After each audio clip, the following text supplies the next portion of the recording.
Welcome back. ನೀವು ನೋಡ್ತಿದ್ದೀರಾ Sanju direction YouTube channel. ನಾನಿವತ್ತು ರಿವ್ಯೂ ಮಾಡ್ತಿರುವ ಸಿನಿಮಾ ಬೈರತಿ ರಣಗಲ್.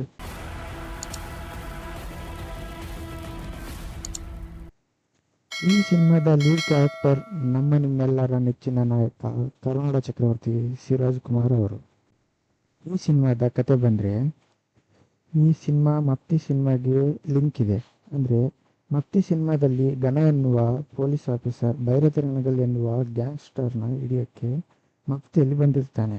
ಈ ಸಿನಿಮಾ ನೋಡುವಾಗ ನಿಮಗೆ ಯಾವುದೋ ಪಾತ್ರ ಸುಮ್ಮನೆ ಹಾಕಿದ್ದಾರೆ, ಈ ಪಾತ್ರ ಬೇಡವಾಗಿತ್ತು ಅಂತ ಯಾವತ್ತೂ ಅನಿಸೋದಿಲ್ಲ ನಿಮಗೆ.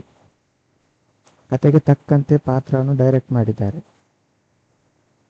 ಆದರೆ ಈ ಸಿನಿಮಾದಲ್ಲಿ ನಮ್ಮ ಸಪ್ತಸಾಗರದ ಆಚೆ ಸಿನಿಮಾದ ನಾಯಕಿ ಪುಟ್ಟಿಗೆ ಇದರಲ್ಲೂ ಸಹ ಮೋಸ ಆಗಿದೆ ಪಾಪ. ಈ ಸಿನಿಮಾದಲ್ಲಿ ಕೂಡ ಅವಳಿಗೆ ಹೀರೋ ಸಿಗಲಿಲ್ಲ. ಈ ಸಿನಿಮಾದ ಮ್ಯೂಸಿಕ್ ಡೈರೆಕ್ಟರ್ ಬಂದು ರವಿ ಬಸ್ರೂರವರು. ರವಿ ಬಸ್ರೂರವ್ರ ಬಗ್ಗೆ ನಿಮ್ಗೆ ಎಲ್ರಿಗೂ ಗೊತ್ತೇ ಇದೆ. ನನಗೆ ಈ ಸಿನಿಮಾದಲ್ಲಿ ಪರ್ಸ್ನಲ್ ಆಗಿ ಇಷ್ಟ ಆಗಿದ್ದು ಫಸ್ಟ್ ಹಾಫ್ ತನಕ ಸ್ವಲ್ಪ ಓಕೆ, ಪರವಾಗಿಲ್ಲ, ಎಮೋಷ್ನಲ್ಲು ಈಗೆಲ್ಲ ಲಾಯರ್ ಎಲ್ಲ ಆಗಿರ್ತಾರೆ ಅವರು. ಪರ್ಸ್ನಲ್ ಆಗಿ ಅಷ್ಟೇನು ಇಷ್ಟ ಆಗಲಿಲ್ಲ ನನಗೆ ಅದು. ಬಟ್ ಫಸ್ಟ್ ಹಾಫ್ ನಂತರ ಇಂಟರ್ವ್ಯೂ ನಂತರ ಬರ್ತದಲ್ಲ, ಅದು ಫುಲ್ ಆ್ಯಕ್ಷನ್ ಸೀನ್ಗಳು, ಹೊಡೆದಾಟ ಅದು ನನಗೆ ಪರ್ಸ್ನಲಿ ತುಂಬ ಇಷ್ಟ ಆಗಿದೆ. ನೀವು ಕೂಡ ನೋಡಿ, ಥಿಯೇಟ್ರಿಗೆ ಹೋಗಿ ನೋಡಿ, ಎಂಜಾಯ್ ಮಾಡಿ.